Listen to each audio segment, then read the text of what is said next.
بسم اللہ الرحمن الرحیم۔ السلام علیکم ناظرین، دین دنیا چینل میں آپ کو خوش آمدید کہتے ہیں۔ ناظرین، بہت مرتبہ ایسا ہوا ہے کہ ڈاکٹر ذاکر نائک کے سامنے اسلام پر ہی اعتراض اٹھایا جائے، مگر بہت ہی کم مرتبہ ایسا ہوا کہ وہ اعتراض واقعی میں ایک حقیقت ہو۔ یہی وجہ ہے کہ جب بھی کسی لیکچر کے بعد سوال و جواب کا سیشن ہو تو ڈاکٹر ذاکر نائک کے سامنے اگر کوئی ایسا شخص آ جائے جو بلا وجہ اسلام پر مذاق بنائے یا بغیر وجہ کے اعتراض اٹھائے تو ڈاکٹر ذاکر نائک بہت غصے میں آ جاتے ہیں۔ بہت ہی کم مرتبہ ایسا ہوتا ہے کہ جو اعتراض اٹھایا جائے وہ واقعی میں آج کی دنیا میں موجود ہو، چاہے فتنے کی شکل میں، چاہے بدعت کی شکل میں، چاہے کم علمی کی شکل میں۔ آج کی ویڈیو ہم آپ کے لیے لے کر آئے ہیں۔ اس میں بھارت سے تعلق رکھنے والی ایک خاتون نے مسلمانوں پر اعتراض اٹھایا تھا، مگر وہ اعتراض واقعی آج کے دور میں ایک بدعت بن چکا ہے، جس کی وجہ سے ڈاکٹر ذاکر نائک نے اس کے سوال کا ذرا بھی برا نہیں منایا، بلکہ الٹا اس خاتون کی بہت زیادہ تعریف کی، مگر پھر اپنے دلائل کے ساتھ انہوں نے اس خاتون کو بھی قائل کر لیا کہ جو وہ اسلام کے بارے میں سوچتی ہے وہ غلط ہے۔ اس خاتون نے مائک پر آ کر بتایا کہ میرا نام بیلی ڈسوزا ہے اور میں ممبئی سے ہوں، مجھے آپ کا لیکچر سن کر بہت اچھا لگا، میں آپ کے لیکچر ٹی وی پر سنا کرتی تھی، اب آپ کو سامنے دیکھ کر بہت اچھا لگا۔ آپ نے کہا کہ خدا کے ساتھ کسی کو شریک ٹھہرانا گناہ ہے، اور پھر آپ نے کہا کہ جب ہم خدا کے سامنے زمین پر اپنی پیشانی رگڑتے ہیں تو ہمیں عاجزی نصیب ہوتی ہے، ہم اپنی بندگی کا اظہار کرتے ہیں۔ اسی تناظر میں میرا سوال ہے کہ ممبئی میں بہت سی درگاہیں ہیں، لوگ وہاں جاتے ہیں اور وہاں پر بھی ایسا ہی کرتے ہیں، کیا وہ خدا کا شریک ٹھہرانا نہیں ہے اور کیا وہ گناہ نہیں ہے؟ First of all, I would like to tell you two things. You said two things. One was like associating anything with God is a sin. It's the biggest sin, rather. The second thing you said that the form of prayer is that the Muslims follow is that you put your forehead down and it humbles yourself.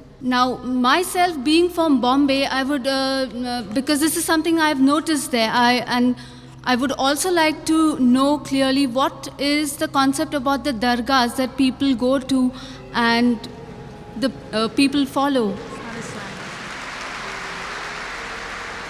ناظرین، یہ سوال سن کر پورا hall تالیوں سے گونج اٹھا۔ یہ بہت ہی اچھا سوال تھا، بے شک اس میں مسلمانوں کے عقائد پر سوال اٹھایا گیا تھا، مگر وہیں اس دوگلے پن کا بھی ذکر تھا جو کچھ کالی بھیڑوں کی وجہ سے غیر مسلموں کو مسلمانوں کے طرز عمل میں محسوس ہوتا ہے۔ ڈاکٹر ذاکر نائک نے بھی اس سوال کی بہت تعریف کی اور ڈسوزا کو یہ سوال کرنے پر بہت سراہا اور کہا کہ میں اس سوال پر پہلے بھی بات کر چکا ہوں، مگر بہت ہی کم، آج میں تفصیل کے ساتھ اس موضوع پر بات کروں گا کیونکہ لوگ بہت زیادہ گمراہی کا شکار ہو رہے ہیں۔ ڈاکٹر ذاکر نائک نے اس خاتون سے کہا کہ بہن، آپ نے میرا لیکچر بہت اچھے سے سنا ہے اور اس لیے آپ نے یہ سوال کیا، مجھے بہت خوشی ہے، میں آپ سے اتفاق کرتا ہوں اور یہ بھی سچ ہے کہ خدا کے سوا کسی کو شریک ٹھہرانا چاہیے نہ، یہ کام کوئی بھی کرے تو غلط ہوگا۔ چرچ میں جائیں تو وہاں جیسس کی ایک مورتی رکھی ہوتی ہے، اگر بھارت میں دیکھیں تو وہاں کروڑوں ہندو ہیں جو بتوں کی پوجا کرتے ہیں، حالانکہ بائبل اور ویدوں میں لکھا ہے کہ خدا ایک ہے، دونوں میں ایک ہی بات ہے کہ خدا ایک ہے۔ یہی بات قرآن پاک کہتا ہے، خدا ایک ہے، ولا شریک ہے، وہ کسی کی اولاد نہیں، نہ کوئی اس کی اولاد ہے، نہ اس کا کوئی ہمسر۔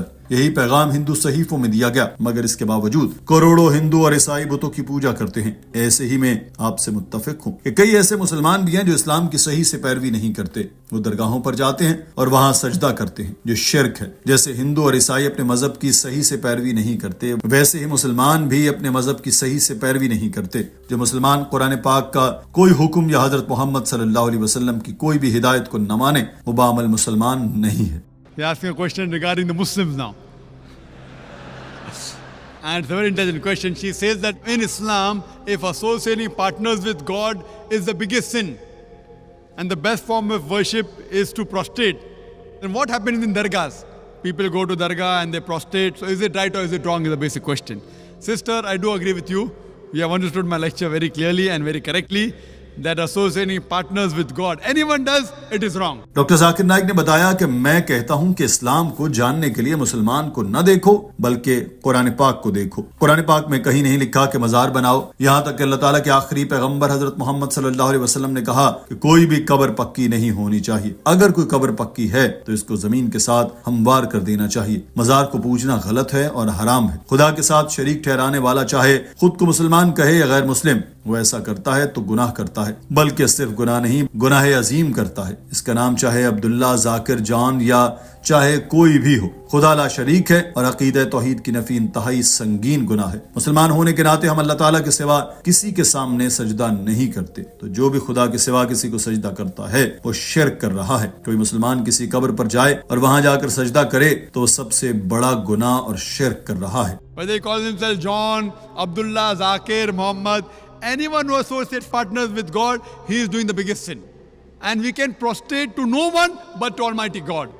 So anyone who prostrates to anyone besides Almighty God, he is doing shirk. He is associating partners with God. So if any human being goes to any grave and he prostrates to that grave and he worships that grave, he is doing the biggest sin. Doctor Zakir Naik کا کہنا تھا کہ کئی مسلمان انجانے میں علم کی کمزوری کی وجہ سے مزار پر جاتے ہیں، اور پھر ہم بطور انسان کلچر سے متاثر بھی ہوتے ہیں۔ بھارت میں بہت سے مسلمان ایسے ہیں جن کے باپ دادا یا ان کے پردادا وغیرہ کہیں نہ کہیں ہندو تو ہوں گے، تو ہمارے باپ دادا مندر جاتے تھے تو ہم مزار میں جا رہے ہیں۔ تو میری درخواست ہے کہ اگر مزار پر جانے والوں سے اسلام سیکھتے ہیں تو یہ بند کر دیں۔ مزار پر جانا غلط ہے۔ حضرت محمد صلی اللہ علیہ وسلم نے کہا کہ آپ قبر پر جاؤ، جب آپ وہاں جائیں گے تو احساس ہوگا کہ آپ کبھی نہ کبھی مرنے والے ہیں، آخرت پر اور یقین کریں گے۔ یعنی ہمارے لیے ہدایت کی ہے کہ قبر پر جا کر ہم ان کے لیے دعا کریں۔ جو قبروں میں پڑے ہیں ان کو دعا نہیں کر سکتے، جو مر گیا اچھا شخص ہوگا اس کے لیے دعا کریں، اللہ تعالیٰ اس کو جنت الفردوس میں جگہ عطا فرمائے، ان کے گناہ معاف فرمائے۔ مگر جا کر یہ بولے کہ میرے امتحان میں نمبر کم ہیں تو بابا نمبر اچھے کر دو، یہ حرام ہے۔ قرآن پاک میں کم سے کم 25 آیات ہیں جہاں شفاعت کا لفظ لکھا ہے، مطلب سفارش، یہ سفارش حرام ہے۔ 2 آیات میں لکھا ہے جن کو اجازت ہے شفاعت کی وہ ہیں قیامت کے دن سفارش کر سکیں گے، یعنی حضرت محمد صلی اللہ علیہ وسلم کو شفاعت کی اجازت ہے مگر قیامت کے روز۔